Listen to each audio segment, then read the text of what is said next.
Huwag kang mag-alala, hindi ka sasaktan dito, ha? Tapos ito yung kanyang sugat sa ulo. Alam ko, malakas yung kutob ko na pinagtangkaan to na katayin. Tapos, nakatakas lang siya.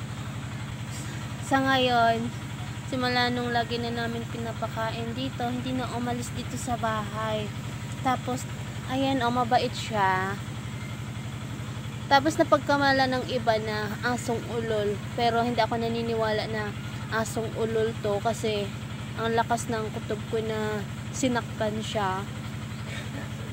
Kaya okay siya, mabait siya. Kaya nasanay na siya dito sa bahay. Ayan, hi! Ayan. Mabait siya.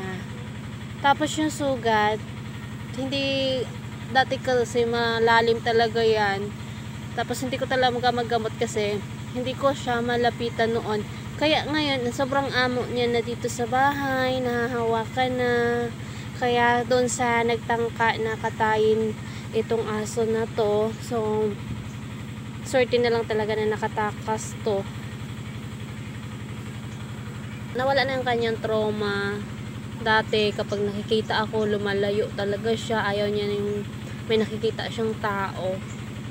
Feeling ko talaga na sinaktan to, pinagtangkaan na katayin.